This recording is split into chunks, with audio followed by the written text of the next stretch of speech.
আল্লাহ রাসূলের উপরে আক্রমণ করে দেশ চালাবার চিন্তা যারা করবে 15 ঘন্টাও তাদেরকে ক্ষমতায় থাকতে দেওয়া হবে না। মাসলা পরিষ্কার। দেশ রক্ষার জন্য যেমন জীবন দেব, ইসলাম রক্ষার জন্য হাজারবার শহীদ হতে প্রস্তুত থাকবো। এর জন্য এই ছেলেগুলো ইসলামের পথে এক একটা সৈনিক তৈরি হচ্ছে। গোটা বাংলাদেশে লক্ষ লক্ষ হাফেজ, লক্ষ লক্ষ আলেম, লক্ষ লক্ষ মুফতি, লক্ষ লক্ষ ইমাম, লক্ষ লক্ষ খতিব আমাদের এই দেশে আল্লাহর মেহেরবানিতে যেভাবে তৈরি হয়েছে, ইসলামের এক উর্বর দেশের নাম এখন বাংলাদেশ। আমরা আশা করি আগামী দিনে বাংলাদেশ হবে ইসলামের বাংলাদেশ। 100 মাদ্রাসা মিলে যে পরিমাণ হাফেজ হয় এক বছরে, মাদ্রাসা থেকে একটা বাগান থেকে এর চেয়ে বেশি পরিমাণে হাফেজ কোরআন তৈরি হয়ে গেছে সামনে। নিয়তটা সহি করে আমরা এখানে যারা আসছি, অবশ্যই এই জন্যই আসছি যে আমরা কিছুক্ষণ থাকবো আর শুনবো, দ্বীনের ইলম হাসিল করবো ইনশাআল্লাহ। এই যে অল্প সময় নিয়তটাকে সহি এবং পরিশুদ্ধ করলাম, এর দ্বারা আমার আপনার এই মুহূর্তে মর্যাদাটা কত অনন্য উচ্চতায় উঠছে দেখেন। ইবনে মাজাহ শরীফের হাদিস, রাসূলুল্লাহ সাল্লাল্লাহু আলাইহি ওয়াসাল্লাম বলেন, মান খারাজা ফি তালাবিল ইলমি ফাহুয়া ফি সাবিলিল্লাহি হাত্তা ইয়ারজি'।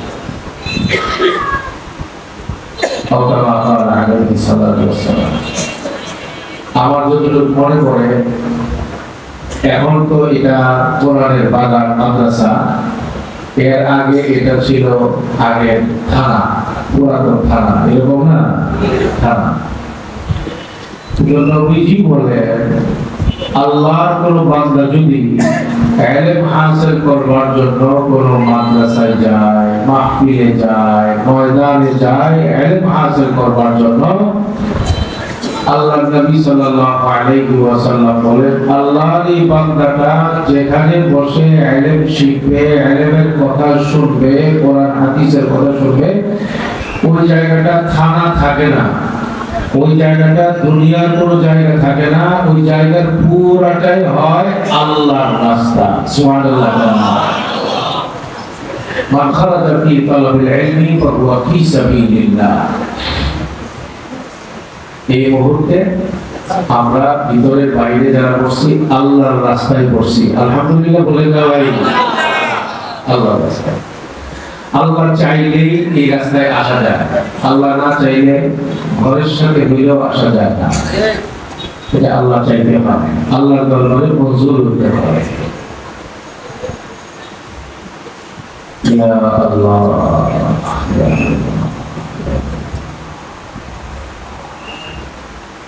এই ইলম শেখার জন্য আপনারা কেউ 10 মিনিট হেঁটে, কেউ আধা ঘন্টা, কেউ কম বেশি দূরত্ব থেকে আসছেন এই ইলম শেখার জন্য, এই কোরআন শেখার জন্য, এই দ্বীন শেখার জন্য।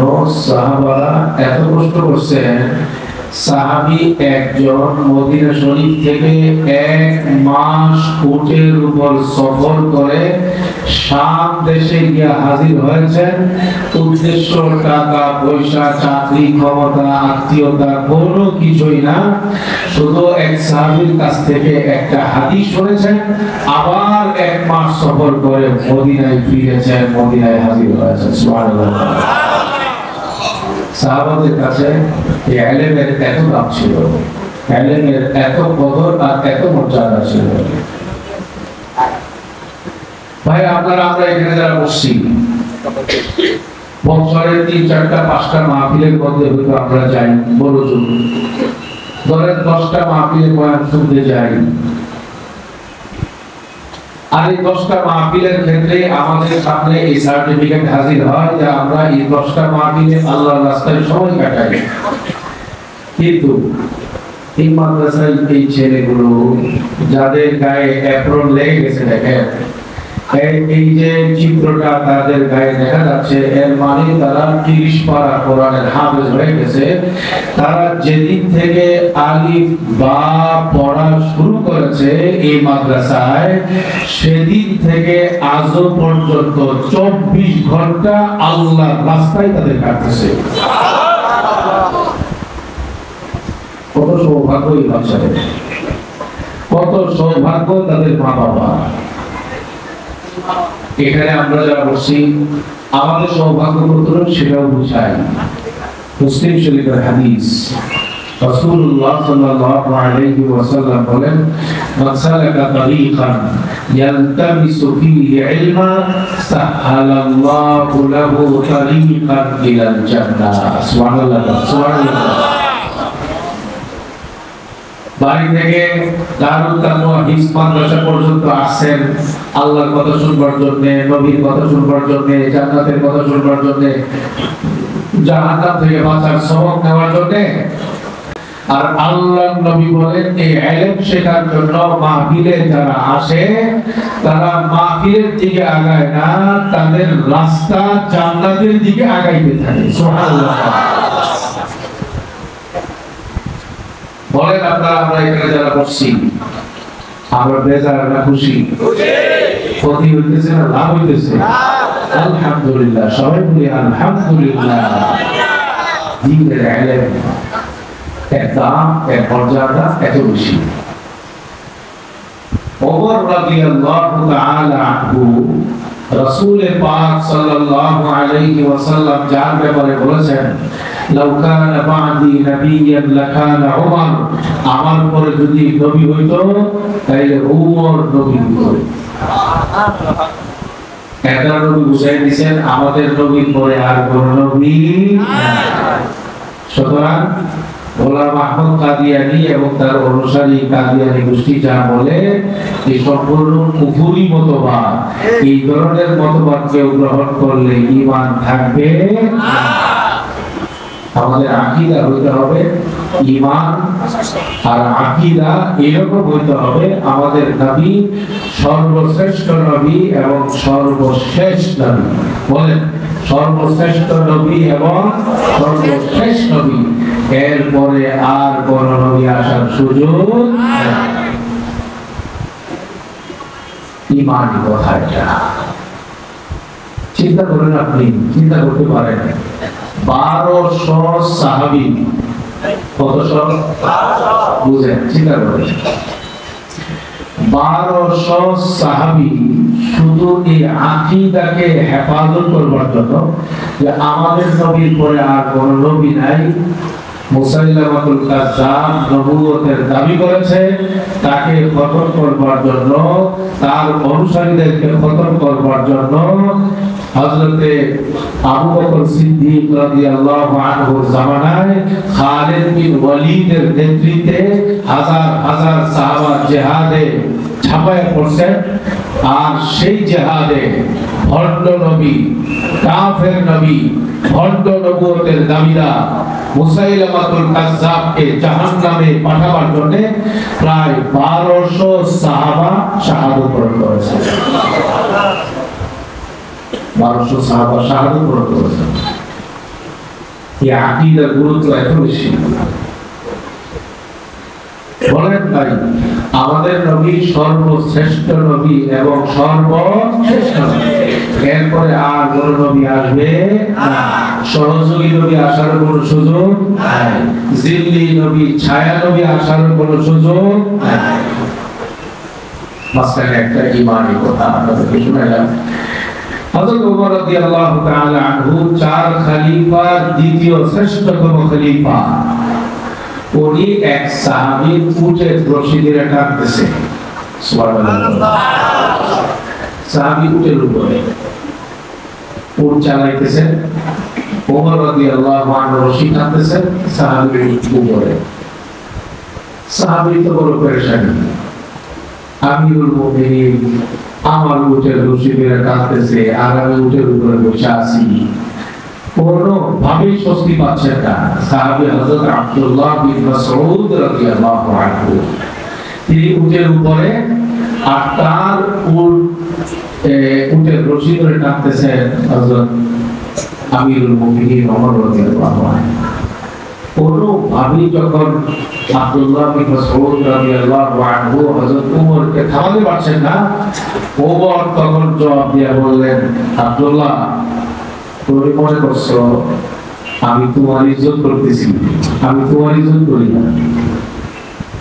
আব্দুল্লাহ, শোনো, আমি তোমার বুকের রশি আর লেগা ধরে আমি টানতেছি।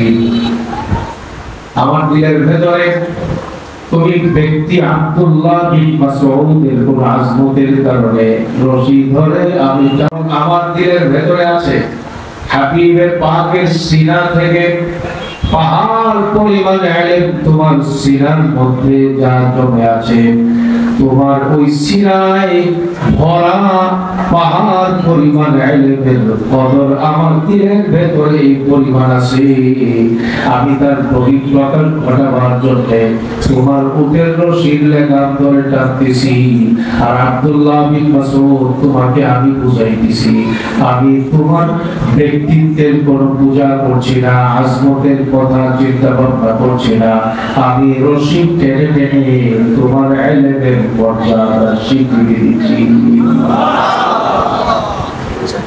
তোমার সিনার মধ্যে যে ইলম আছে, ওই ইলমের মর্যাদা অনেক বেশি। এই ইলমের কদর আমি করতেছি।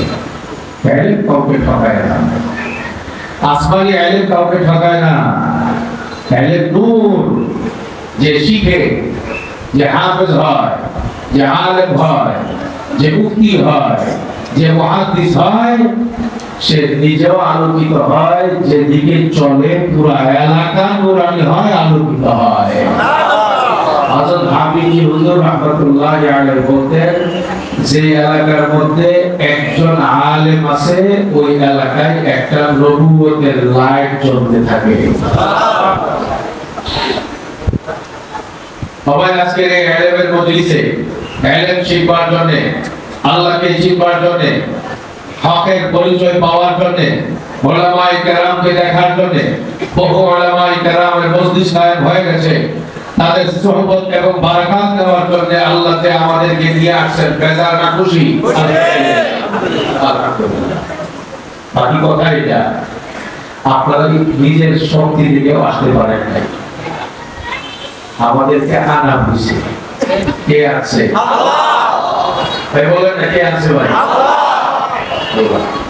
আল্লাহ যেহেতু নিয়াই আসছে, বলেন না আল্লাহ যেহেতু নিয়াই আসছে, বলেন না আল্লাহ যেহেতু, আল্লাহর রহমতের বাইরে আর কখনোই যাব না। দেখেন বুখারী শরীফের একটা হাদিস, এখানে বহু বড় বড় উলামায়ে কেরাম প্রসিদ্ধ আছে। এই যে উত্তরখানের একটা বড় মাদ্রাসা, উত্তরের মধ্যে একটা বড় মাদ্রাসা, দারুল কোরআন মাদ্রাসা। দারুল কোরআন মাদ্রাসার বড় হুজুর হযরত মাওলানা হাফেজ মাইমুন সাহেব দামাত বারাকাতুহু প্রসিদ্ধ আছে। এই যে আমাদের একটু রাস্তা করে দেন, মেহরবানি করে হুজুরের জন্য। আমাদের বৃহত্তর উত্তরের মধ্যে দাওরে হাদিস যে মাদ্রাসাগুলো, এর মধ্যে একটা উল্লেখযোগ্য মাদ্রাসা মাস্টার পাড়ায় অবস্থিত জামিয়া ফারুকিয়া। জামিয়া ফারুকিয়ার বড় হুজুর হযরত মাওলানা বুরহানুদ্দিন সাহেব দামাত বারাকাতুহু তশরীফ এনেছেন, উপস্থিত আছেন আমাদের এখানে। উপস্থিত আছেন আমাদের এখানে আপনাদের কাছাকাছি নূরে মদিনা মহিলা মাদ্রাসার প্রতিষ্ঠাতা মুহতামিম ইত্তেহাদুল উলামা উত্তরখানের অত্যন্ত গুরুত্বপূর্ণ সিনিয়র মুরব্বি নায়েবে আমির হযরত মাওলানা মুকাররম সাহেব দামাত বারাকাতুহু সহ এখানে বহু নেতৃস্থানীয় উলামায়ে কেরামের পিছনে আপনারা যা দেখতেছেন আলেম উলামাদের মেলা এখানে আল্লাহ তাআলা করে দিয়েছেন। আলহামদুলিল্লাহ। আমি এই কথাটাই বুঝাইতে চাইছিলাম গল্পতে, যে আসলে আমরা যারা আসছি, আল্লাহ আমাদেরকে আছেন, ছেলেরা যারা হাফেজ হয়েছে আল্লাহ তাদেরকে তাদের সিরাকে কবুল করছেন। ইচ্ছা করলেই কাউকে হাফেজ বানানো যায় না। এটা বোঝানোর জন্য বুখারী শরীফের ওই হাদিসটাও শোনাতে চাই আপনাদেরকে। মক্কা শরীফ থেকে হিজরত করে নবীজি যখন মদিনায় গেলেন, কুবা এলাকায় অবস্থান করলেন। 14 দিন থাকার পরে সেখানে মসজিদ নির্মাণ করে মসজিদে নববীর দিকে তিনি রওনা দিলেন। মসজিদে নববীর দিকে রওনা দেওয়ার সময় হাবিবে পাকের জন্য পুরো এলাকা একটা সাজ একটা রব অবস্থা, হালাত এরকম হয়ে গেল। সবার মধ্যে আনন্দ, সবার মধ্যে ফুর্তি, সবার মধ্যে একটা প্রত্যাশা, হায় নবীকে আমি যদি আমার ঘরে পাইতাম, এই নবীকে আমার ঘরের মেহমান যদি বানাইতে পারতাম। নবী যে উটের উপর সওয়ার হয়ে আসেন, ওই উটের পাগুলো যদি আমার ঘরে পড়তো, আমার কপাল খুলে যেত, সৌভাগ্যবান হতাম আমি। এই চিন্তা নিয়ে মদিনার পুরুষ, যুবক, নেতৃস্থানীয় ব্যক্তি তরবারি ঝুলিয়ে ঐতিহ্যগত ভাবে নবীজিকে সম্মান জানাবার জন্য রাস্তার দুই দিকে দাঁড়িয়ে গেলেন। আর নবীজিকে দেখা মাত্র নবীজির উটের রশি ধরে মদিনার লোকেরা টানাটানি শুরু করে দিল। সবার দিলের একটাই আবেগ আর চাওয়া ছিল, হায় নবীকে যদি আমার ঘরে উঠাইতে পারতাম। নবীজি বললেন, দাউহা ফাইন্নাহা মা'মুরা। সুবহানাল্লাহ, সুবহানাল্লাহ, জোরে বলেন আল্লাহু আকবার। আল্লাহ কুদরত দেখেন। হাবিবে পাক সাল্লাল্লাহু আলাইহি ওয়াসাল্লাম মদিনার লোকদেরকে ডাক দিয়ে বললেন, শোনো, আমার উটের রশি ধরে টানাটানি করে কোনো লাভ হবে না, রশি ছেড়ে দাও। কারণ আমি যে উটের উপর সওয়ার হয়ে আসছি, দেখতে যদিও তাকে পশু মনে হয়, আমার উট নিজস্ব শক্তিতে চলে না, হাঁটে না, উঠে না, বসে না। আমার উটকে আল্লাহ চালায়, আল্লাহর হুকুমে আসে, আল্লাহর হুকুমে বসে, আল্লাহর হুকুমে চলে। আল্লাহর হুকুমের বাইরে আমার উট কিছু করার সুযোগ নাই। আমার উটের রশির লাগাম ছেড়ে দাও। এই কথা বলা মাত্র সবাই দূরত্ব বজায় রেখে রশি ছেড়ে দিল। উট আস্তে আস্তে চলতে চলতে এক বাড়িতে গিয়া বসে গেল। আর তাকে উঠানো যায় না, সামনেও না, বামেও না, পিছনেও না, কোনো দিকেই যাচ্ছে না। ওই বাড়িতে বসা মাত্র বাড়িওয়ালা দৌড়ে আসে, আর হাতের মধ্যে কাগজ, দলিল। ইয়া রাসূলুল্লাহ, আপনি আসবেন, আপনার আগমনের অপেক্ষায় এই বাড়ির পাহারাদারির দায়িত্ব পালন করতেছি। এই বাড়ির মালিক আমি না, মদিনার কেউ না। এই বাড়িটা আপনার জন্যই বানানো হয়েছে। এই বাড়ির মালিক আপনি, আর এই বাড়ির মালিকানার দলিল আমার কাছে বংশ পরম্পরায় এসেছে। আপনি কখন আসবেন, জমিনের মালিকানার দলিল আপনার হাতে হস্তান্তর করবার অপেক্ষা করছিলাম। আপনি এসে গেছেন, আমানত আপনার কাছে বুঝে নেন। সুবহানাল্লাহ বলবেন না?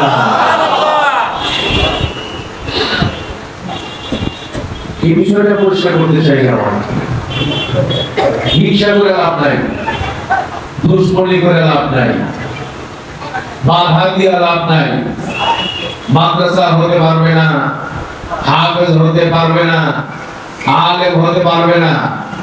এটা দুনিয়ার নিয়মই আল্লাহ দিয়েছে। এটা বাধা যেখানে বেশি হয় ইসলামের লাইনে, সেখানে ইসলাম তত বেশি পরিমাণে আগাইতে থাকে। এরপর প্রমাণ দেখেন, গত বছর না এর আগের বছর আমি আসছিলাম, তখনও দেখছি প্রায় 30-এর কাছাকাছি, বেশি হবে, হবে না, মাশাআল্লাহ, হাফেজে কোরআন এই মাদ্রাসা থেকে পাগড়ি দিয়েছে। আজকেও তার ব্যতিক্রম দেখছি না। হাফেজে কোরআনের সংখ্যায় 34টা বাচ্চা ছেলে হাফেজে কোরআনের খাতায় নাম লেখাচ্ছে। পাশাপাশি 5টা মেয়ে বাচ্চা তারা হাফেজে কোরআনের খাতায় নাম লেখাবে আছে। আপনারা মনে রাখেন এই 34 জন এখানে পাগড়ি দিছে, বিষয়টা কিন্তু এইরকম না। এইরকম শত শত হাফেজে কোরআন আজকের এই রাতে বাংলাদেশের বিভিন্ন অঞ্চলে মাটিতে বিভিন্ন মাহফিলে উলামায়ে কেরামের হাত থেকে পাগড়ি নিচ্ছে এবং দিবে। এইভাবে 4-5 মাস একটানা সারা বাংলাদেশে এক একটা শীতের মৌসুমে নতুন করে হাজার হাজার হাফেজে কোরআন নতুন করে তৈরি হয় প্রতি বছর। এটা বাংলাদেশের অর্জন, গর্ব করবার জন্য। আমাদের এর বেশি দরকার নাই। আমরা বাংলাদেশকে যতটা ভালোবাসি এর চেয়ে বেশি ভালোবাসি ইসলাম। কথা বলে ঠিক কিনা?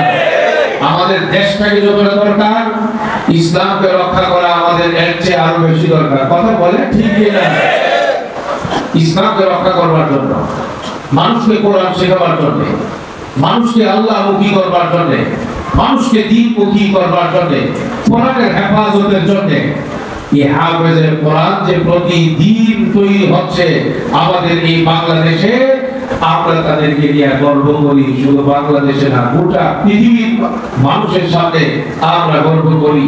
আমাদের দেশের আয়তন ছোট হতে পারে, মানুষের সংখ্যা কম হতে পারে, আমাদের টাকা পয়সা কম হতে পারে, কিন্তু আলহামদুলিল্লাহ মুসলমান হিসাবে আমাদের সবচেয়ে বড় পাওয়া যেটা কোরআনে কারীমের 30 পারা হিফজ করা, এই সম্পদ পৃথিবীতে বাংলাদেশের মতো আর পৃথিবীতে কোথাও নাই।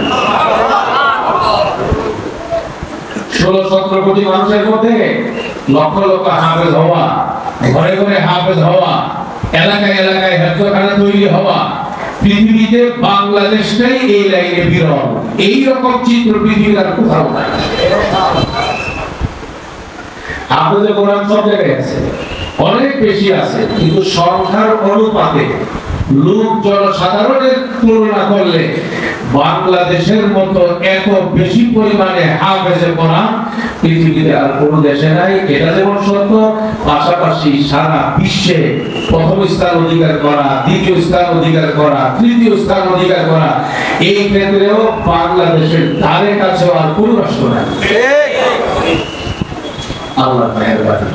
এর দ্বারা আমরা এতটুকু আশা করি, বাংলাদেশ থেকে ইসলামকে বিদায় করার স্বপ্ন যারা দেখেছিল তারা যেমন পালাইছে, আগামী দিনেও এই রকম স্বপ্ন যারা দেখবে দুঃস্বপ্নে পরিণত হবে। ইসলামকে দূর করা, বাংলাদেশ থেকে খতম করার চিন্তা যারা করবে, আগামী দিনে 15 বছর থাকা তো দূরের কথা, ইসলামকে মাইনাস করে, আলেমদেরকে মাইনাস করে, ধর্মকে মাইনাস করে, আল্লাহ রাসূলের উপরে আক্রমণ করে দেশ চালাবার চিন্তা যারা করবে, 15 ঘন্টাও তাদেরকে ক্ষমতায় থাকতে দেওয়া হবে না। মাসলা পরিষ্কার। দেশ রক্ষার জন্য যেমন জীবন দেব, ইসলাম রক্ষার জন্য হাজারবার শহীদ হতে প্রস্তুত থাকবো। এর জন্য এই ছেলেগুলো ইসলামের পথে এক একটা সৈনিক তৈরি হচ্ছে। গোটা বাংলাদেশে লক্ষ লক্ষ হাফেজ, লক্ষ লক্ষ আলেম, লক্ষ লক্ষ মুফতি, লক্ষ লক্ষ ইমাম, লক্ষ লক্ষ খতিব আমাদের এই দেশে আল্লাহর মেহেরবানিতে যেভাবে তৈরি হয়েছে, ইসলামের এক উর্বর দেশের নাম এখন বাংলাদেশ। আমরা আশা করি আগামী দিনে বাংলাদেশ হবে ইসলামের বাংলাদেশ। ইসলামের বাংলাদেশ হলে কি মন খারাপ? মন খারাপ? ইসলামের বাংলাদেশ মানে নবীর রঙে রঙিন হওয়া বাংলাদেশ। সেটা আমরা চাই কি চাই না? সেটার জন্য আমাদের চিন্তাধারাকে একটু পাল্টাতে হবে। আমাদের অনেক চিন্তা থাকে এরকম, মাদ্রাসায় পড়াইলে না খেয়ে থাকবে, মাদ্রাসায় পড়াইলে পয়সা পাতি থাকবে না, চলাফেরায় কষ্ট হবে, মাদ্রাসায় যারা পড়ে তারা অসহায় হয়, তারা এতিম, গরিব, আতুর, রোগা, লেগরা, এইরকম চিন্তা, এই ধারণা মাথা থেকে ফালাই দেয় একবার। কারণ কি জানেন, এই পৃথিবীতে কবরে যাওয়ার আগ পর্যন্ত মর্যাদার যত রাস্তা আপনারা দেখেছেন, আমরা দেখছি, এই সবগুলো পরীক্ষা হয়ে গেছে। আমি চ্যালেঞ্জ করে বলতে পারি, দুনিয়াতে ইজ্জতের সাথে থাকার জন্য, বেঁচে থাকার জন্য কোরআনের পথ হাদিসের পথের চেয়ে সম্মান আর মর্যাদা এর চেয়ে বেশি মর্যাদার পথ পৃথিবীতে আর কিছু নেই। যতদিন মন মতো চলবেন সেলুট দিবে আপনাকে, মন মতো না হইলেই আপনাকে পালাইতে হবে। কথা বলে ঠিক না? পালাইবেন যে ভাত খায় পালাইতে পারবেন না ভাই, কাম দিত এটা খায়া পালাইতে পারবেন না। খাওয়ানোর মালিককে জুড়ে পান, ইজ্জত দেওয়ার মালিককে। ইজ্জতে বলছি ভাই, এটা এমন এক রাস্তা, কোরআনের রাস্তা, হাদিসের রাস্তা, হাফেজের রাস্তা, নবীর ওয়ারিস হওয়ার রাস্তা। এটার মর্যাদা কোনোদিন কমে না। বয়স যত বাড়বে মরণের আগ পর্যন্ত তার মর্যাদা তত বাড়ে। আটাজারি মাদ্রাসায় আমরা পড়াশোনা করছি, বুখারী শরীফ পড়ছি আমি যে হযরতের কাছে। আমি ধন্য হযরত শাহ আব্দুল আজিজ রাহমাতুল্লাহি আলাইহি হযরতের কাছে। বুড়া হয়ে গেছিলেন, হাঁটতে পারেন না, কাঁধে ভর করেও উনি যাবেন সেটাও সম্ভব না। আমরা এই বুড়া মানুষ কোন রকম কথা বলেন যে একটা, ওনার কাছ থেকে আমাদেরকে সবক নিতে হবে। এছাড়া জওয়ান মানুষ আরো ভালো ঘনিষ্ঠ বলতে পারে, কোন কিছুতেই আমাদের পোষাবে না। এই মুরব্বী, এই আল্লাহর ওলি, এই সদরুল মুদাদ্দিসি, এই শাইখুল হাদিসকে আমাদের লাগবে। সেই কারণে আমরা পালকি বানাইছি। পালকি কথা বুঝেন? 6 জন 7 জন 8 জন মিলা, তাদের মধ্যে নতুন জামাইরে পুরান জামানায় যেমন পালকিতে ভর করে করে নিয়ে যেতে আপনারা দেখেন না এই চিত্র। আমরা আমাদের শাইখুল হাদিস সাহেব হুজুরকে বয়োবৃদ্ধ হওয়ার কারণে, নড়াচড়া করার শক্তি না থাকার কারণে আমরা তার কাছ থেকে সামান্য দুই একটা শব্দ শুনবো প্রতিদিন। সেই জন্য আমরা তাকে পালকিতে করে আমরা দারুল হাদিসে নিয়ে বসাতাম, হযরতের চেহারার দিকে তাকায় থাকতাম, হযরতের এক একটা কথাকে আমাদের জীবনে পাথর মনে করতাম, দিলের মধ্যে বড় রকমের আসর করত। এই মর্যাদা পৃথিবীতে আল্লাহ যা কোরআন হাদিসের লাইনে দিয়েছে, এই মর্যাদা পৃথিবীতে আর কোনো রাস্তায় নাই। কি দেখতে চান, কি পাইতে চান, কি খাইতে চান, পরকালে আল্লাহ কি দেখাবে, কি খাওয়াবে সেটা তো আল্লাহই ভালো জানেন। দুনিয়াতেও মন্ত্রী, এমপি, রাজা, বাদশা যে ইজ্জত মর্যাদা কল্পনাও করতে পারে না, সেই ইজ্জত আর মর্যাদার আসল আল্লাহ তাআলা দান করেন সত্যিকারের আলেম, হাফেজ, হাক্কানি, রব্বানি, আল্লাহর ওলি দুস্থদেরকে। এই জন্য আমি আপনাদেরকে বলছি, কখনো এই চিন্তাটা করেন না যে কি হবে, চলবে কিভাবে, খাইবে কিভাবে, খাওয়ানোর মালিককে জোরে পান। আমাদের অনেকে এই বিষয় নিয়ে জানাশোনার অভাব। এক ভাই আমাকে বলতেছে, হুজুর আল্লাহ তো আমাকে অনেক দিছে, আপনি তো জানেন কম বেশি। আমি বললাম হ্যাঁ, মিল, কল, কারখানা, ফ্যাক্টরি আছে। ছেলেটাকে নিয়ে আসছে হুজুর, ছেলেটাকে আমি সবসময় বলি, আপনার সামনেও বলতেছি, অন্য ছেলেরা হাফেজ আলেম হবে, অন্য ছেলেরা হাফেজ আলেম হবে, তাদের তো মসজিদ মাদ্রাসায় খেদমত কইরা টাকা পয়সা দিয়া সংসার চালাইতে হবে। আমি আমার ছেলেকে বলছি, দেখো আমার কিন্তু আল্লাহ কোনো অভাব রাখে নাই, তোমার জন্য বাড়ি, গাড়ি, কল, কারখানা, ফ্যাক্টরি সব দিয়া যাইতেছি। তোমার কিন্তু টাকা পয়সার জন্য কখনোই কারোর কাছে হাত পাততে হবে না। তুমি শুধু পড়াশোনা করবা আর আলেম হইবা, আমার জানাজানা করাইবা। আমি তখন ওনাকে বললাম যে শুনে, ছেলের ঈমান ঠিক করবার আগে আপনার ঈমান আগে ঠিক করেন। ছেলের ঈমান ঠিক করার পর আগে আপনার ঈমান ঠিক করেন। এই কথা তো ঠিক আছে। এরকম বহু মানুষ আছে, বাবার অনেক অনেক সম্পদ ছেলের কাছে দিয়ে গেছে, কিন্তু শেষ পর্যন্ত ছেলের চরিত্রবান না হওয়ার কারণে বেশি দিন এই সম্পদ আর ধরে রাখতে পারে নাই, শেষ পর্যন্ত রাস্তার ভিখারি হয়েছে। এইরকম ঘটনা বাংলাদেশে আছে না নাই? আবার বাবা কিছুই ছিল না, ছেলে হয়ে গেছে অসাধারণ এক প্রতিভার প্রতীক।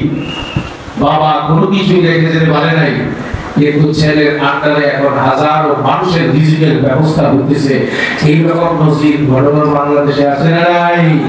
আমি ওনাকে বললাম, দেখেন আগে ঈমান ঠিক করেন, ঈমান সহি করেন। আপনি আমরা সবাই মনে করি আমার দোকান আছে, আমার কোনো টেনশন নাই, আমার বাজারে মার্কেট আছে, আমার কোনো অসুবিধা নাই, আমার ছেলেরা সিঙ্গাপুরে থাকে, কানাডায় পড়াশোনা করে, আমার আর কোনো কিছু কার নাই, আমি ঠেকের উপরে ঠেক দিয়া খাবো আর আরামসে ঘুমাবো। আপনি 2 সেকেন্ড আপনি এই নিশ্চয়তার সাথে থাকতে পারেন না। আল্লাহ মাফ করেন, আল্লাহ যদি কাউকে গ্রেফতার করে ফেলেন আর তার ব্যাপারে তার জীবনের যে যন্ত্রপাতি আছে বডির ভেতরে, মুহূর্তের ভেতরে যদি বিকল হয়ে যায়, 1000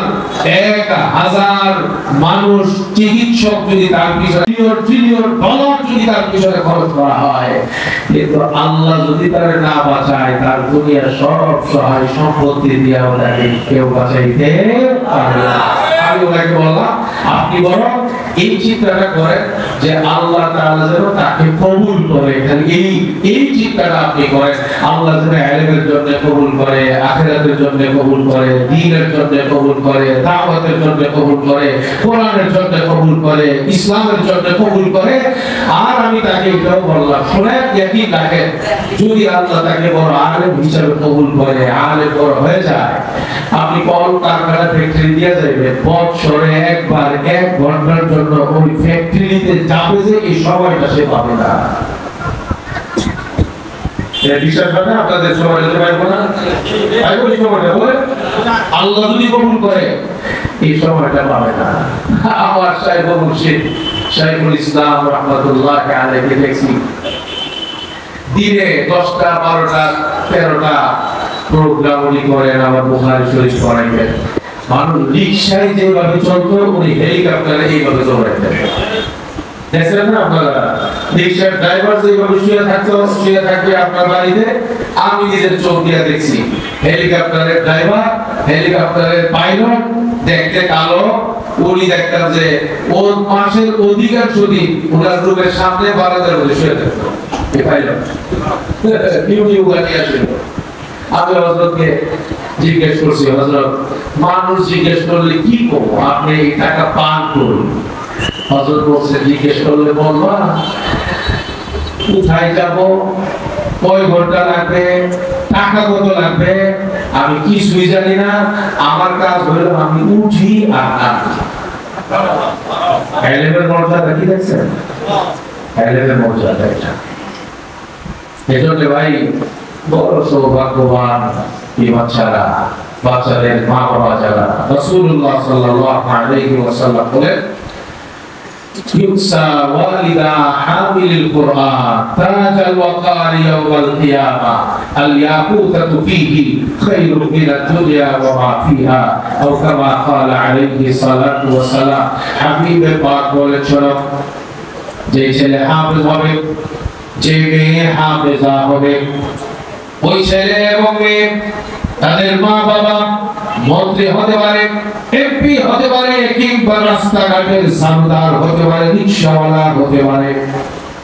আমি ব্যাপার বলেন, একটা হাফেজের কোরআনের মর্যাদা দুনিয়ার মানুষ কতটা না দিলেও না জানলেও, কিয়ামতের ময়দানে হাফেজের কোরআনের মর্যাদা আল্লাহ তাআলা সারা দুনিয়ার মানুষের সামনে এমন ভাবে প্রতিষ্ঠিত করে দেবেন, হাফেজের কোরআনের মা এবং বাবার মাথায় আল্লাহ সম্মানের টুপি পরায় দেবেন। ওই টুপিটা সুতা দিয়া অথবা স্বর্ণ রূপা দিয়া তৈরি হবে না, ওই হাফেজের কোরআনের মা বাবার মাথা সম্মানের সেই টুপি আল্লাহ তাআলা ইয়াকুত পাথর দিয়ে তৈরি করে দেবেন। আল ইয়াকুতু ফীহি খায়রুম মিনাদ দুনিয়া ওয়া মা ফিহা। হাফেজের কোরআনের মায়ের মাথায়, হাফেজের কোরআনের বাবার মাথায় সম্মানের যে টুপি লাগানো হবে, ওই টুপির মধ্যে যে ইয়াকুত পাথর দিয়ে তৈরি করা হবে, একটা ইয়াকুত পাথরের মূল্য গোটা পৃথিবী এবং পৃথিবীতে যা কিছু আছে সবগুলো বিক্রি করলে মূল্য যত হবে, একটা ইয়াকুত পাথরের মূল্য তার চেয়ে বেশি হবে। আল ইয়াকুতাতু ফীহি খায়রুম মিনাদ দুনিয়া ওয়া মা ফিহা। বলে ভাই, একটা ছেলে ডাক্তার হলো, ইঞ্জিনিয়ার হলো, প্রফেসর হলো, বড় শিল্পপতি হলেন তিনি, তার মা বাবার মর্যাদা আর আজকের এই দারুত তাকওয়া হিফজের যে ছেলেরা হাফেজ হয়েছে তার মা বাবার মর্যাদা পরকালে আল্লাহর সামনে সমান হবে। কোরআন হাদিসের কোথাও এই কথা নাই ডাক্তার হইলে 10 জনকে সুপারিশ করে জান্নাতে দিতে পারবে, এরকম আছে কোথাও? এই হাফেজদের ব্যাপারে বুখারী শরীফে আছে, রাসূলুল্লাহ সাল্লাল্লাহু আলাইহি ওয়াসাল্লাম বলেন যে একজন হাফেজকে সে যদি জান্নাতি হয়ে যাইতে পারে দুনিয়া থেকে, আল্লাহ তাআলা তাকে পাওয়ার দিবেন, তুমি তোমার পরিবারে 10 জন নিশ্চিত জাহান্নামীকে সুপারিশ করে জান্নাতে নিয়ে যাও। আমাদের ওরাটার মধ্যে পড় না 30 বছরে কত? 300 34 হলে কত? 340। এই 340টা, এই যে 34টা ছেলে এবং ওদিকে আছে আরো 5 জন, ওগুলো মিলায় এই 34টা ছেলে যদি ইলম, আমল, তাকওয়া, ঈমান নিয়ে জান্নাতি হয়ে কবরে যাইতে পারে, পরকালে উঠতে পারে, নিশ্চিত নবীজির হাদিসের আলোকে বলতে পারি এই ছেলেগুলো 340 জন নিশ্চিত জাহান্নামীকে সুপারিশ করে জান্নাতে নিয়ে যাবে। বলে এদের মর্যাদা আমরা দিতে পারি আর না পারি, আল্লাহর দরবারে এদের মর্যাদা কত উঁচায়, তাদের মা বাবা কত সৌভাগ্যবান। আমি চ্যালেঞ্জ করে বলি এটাও, যারা হাফেজ, যারা আলেম, যারা মুফতি, যারা মুহাদ্দিস, আপনারা এখানে যারা আছেন সবাই আল্লাহকে ভয় করেন, নিশ্চিত ভাবে আমি বলতে পারি প্রত্যেক মুমিন আল্লাহকে ভয় করে, কিন্তু আল্লাহ বলে দিয়েছেন ইন্নামা ইয়াখশাল্লাহ মিন ইবাদিহিল উলামা, আলেমরা সাধারণ মুমিনের তুলনায় আলেমরা আল্লাহকে বেশি ভয় করে, এটা কোরআনের আয়াত।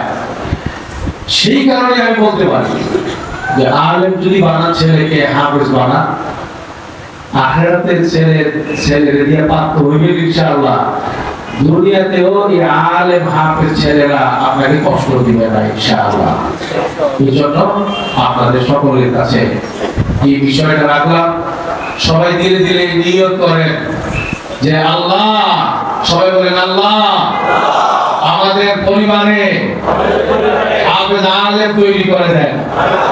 বলেন সবাই আল্লাহ আমাদেরকে হাফেজ আলেমের আত্মীয় হওয়ার তৌফিক দান করেন।